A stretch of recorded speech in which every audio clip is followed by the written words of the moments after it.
In a faraway slice of the megaverse, the inhabitants of Flova are preparing for a mission to a mysterious, primitive planet. What they find there will change the course of their history forever. And maybe yours, too. Put on some headphones and harness the power of your imagination with the illustrated podcast, Flovatar, a Dust Odyssey.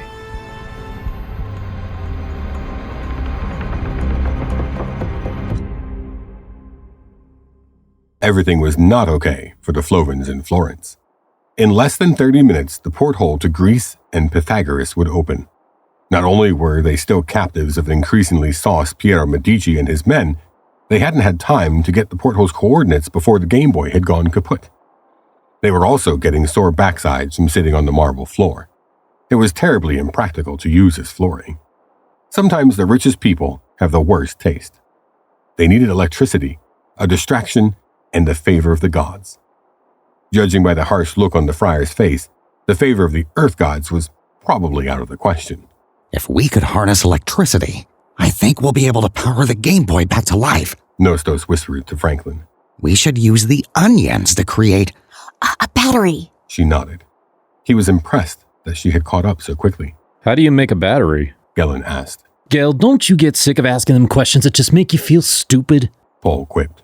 Well, you'd need an anode, like copper, cathode, like zinc and electrolytes, like the kind that Mahomes needs in the fourth quarter of the Super Bowl. Nostos paused. He might as well have been speaking French. I wonder, though, if we charged these onions with dust, would that be enough? We need to get out of this room first. Gellin, can you break free from your binds? Gellin's ropes, torn almost completely by his super strength, were hanging on by a small thread. One easy tug, and they would be undone. He would be free to take on some of the henchmen, but he would need help. He couldn't battle them all himself, though, admittedly, he would have loved to try. Piero Medici was several goblets of wine deep, his lips stained a deep burgundy. The candlelit room glowed as he argued with one of his surly goons about who was the loveliest woman at the ball. Though they didn't quite use those respectful terms. All right, that's Frenchman, Piero slurred. I'm intrigued. Show me your parlor tricks. Where is this magical dirt that you speak of? Well, you will have to let me use the magical extractor. Nostos nodded toward a dustbuster. Untie me, and I'll show you how you can harness it for your own benefit. The friar shook his head to indicate his displeasure with the idea, but once Piero had heard that something would benefit him, his mind was set. He ordered his guard TJ to untie the elder Flovan. TJ begrudgingly put down his fifth piece of cake to do his boss's bidding. He handed Nostos the dustbuster. Nostos' eyes darted around the room and his hands shook. He would only have one shot at extracting enough dust to cause a distraction while collecting enough to power the onion. He would have to decide which item was guaranteed to have it. He knew that dust could be generated by humans. It was not likely to be in mass-produced items until usage. But the usage rate didn't correlate directly to levels of dust either.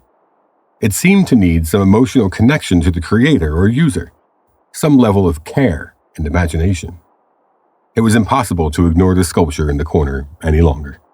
It was a replica of an ancient god holding a bronze globe that represented the earth in its arms. The globe was almost half of the size of a massive statue. If Nostos could get that thing rolling into a few of these columns holding the ceiling up. Who created that sculpture? Nostos inquired. Piero scoffed. Some artist, I shan't even remember his name. He wasted a great deal of time perfecting the different curvatures of this man's buttocks. This was the answer Nostos was anticipating. He walked over to the giant statue that held the globe and took a dust reading. It was off the charts. Well, we're waiting. Nostos affixed the nozzle of the former cordless vacuum cleaner to the statue's bicep and pulled the trigger. As his invention extracted copious amounts of dust from its alabaster body, the statue became gray and limp, and then it began to crumble. Gellin, now! The bronze sphere crashed onto the floor and rolled into a previously sturdy column, knocking it loose and causing the ceiling to cave in. Plaster and mud rained down onto the Italians as they scrambled to take cover. Through the chaos, A liberated Gellin used his multi-pen to disarm 6, nearly 7 henchmen. Franklin rolled into a jagged piece of plaster and sawed the rest of her rope off. She broke free and untied Paul. He stuck out his foot as a goon ran toward him, tripping the burly Italian into this uglier twin brother.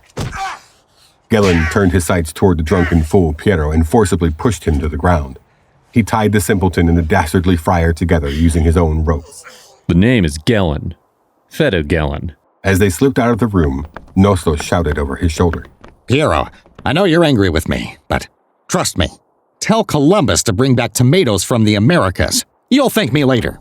They escaped the palace and tucked into an alleyway as more of Medici's men plowed past them.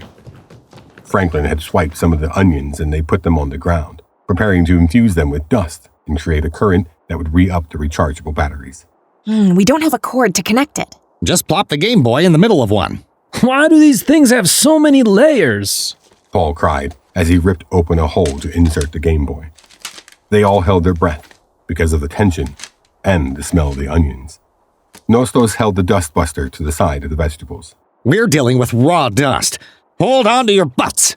The dust swelled into the produce and the onions lit up like ethereal orbs sent from the heavens. The Game Boy flipped on and slowly crept to 1% battery life. What does it say? Gellin wheezed through tearful eyes, snot running from his nose. The screen depicted a Gothic cathedral with its bulging dome as the focus of the display. After a brief second, the onions overpowered with dust and exploded, spraying them all with rancid vegetable debris. But it was simple to ascertain where they needed to go. It was the Duomo di Firenze. The iconic building had been completed this century, with its slick marble basilica and brick dome attracting believers from around the region, and eventually from around the world. Let's go. 15 minutes until the porthole opens, and it could be anywhere on the cathedral grounds. We're right around the corner.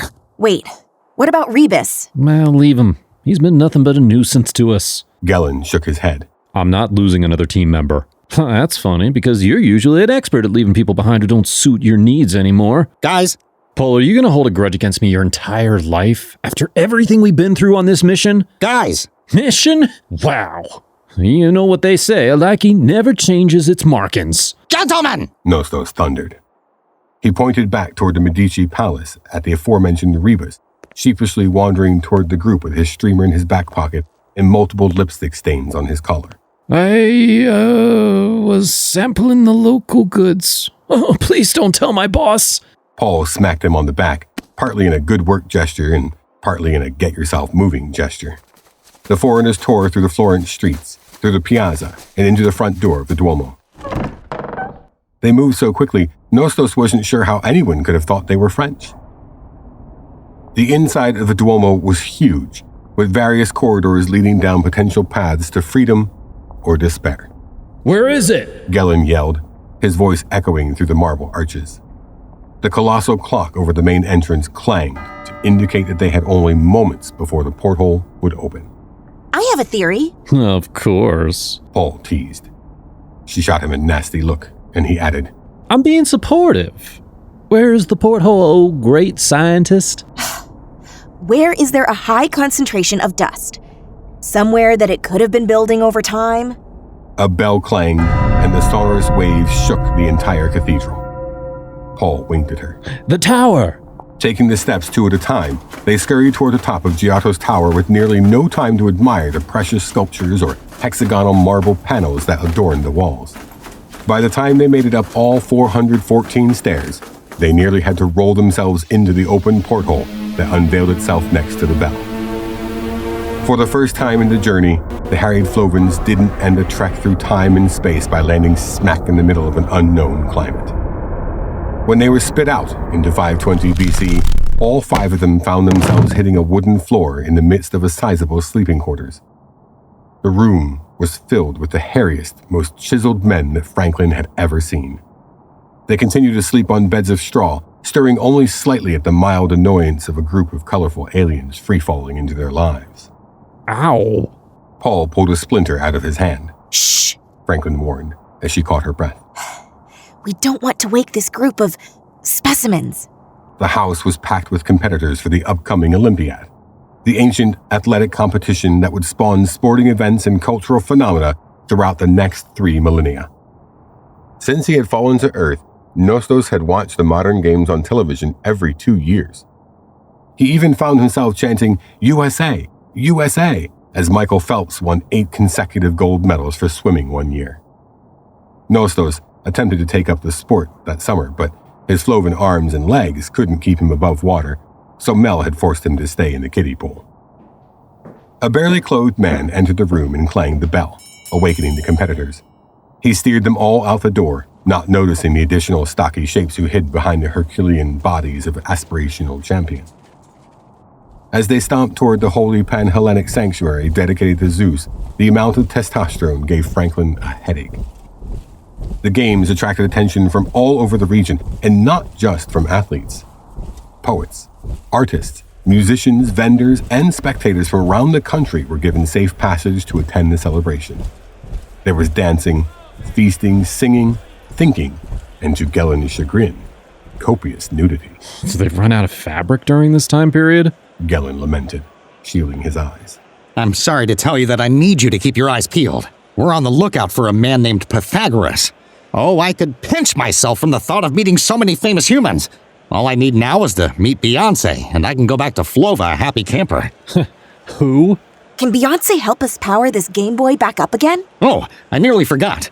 Take the backup solar panel off Rebus's streamer. It should give us enough electricity to power the Game Boy full time. Franklin put out her hand and demanded the streamer from the Starflix operator. He held it closer to his chest. We could have used this while you were busy doing the Tour d'Italia. If you ever want to get home, hand it over. He relented, and she got to work, disassembling the panel. Paul had nearly passed out from the amount of dust in the air. His supply of precious goods had dwindled.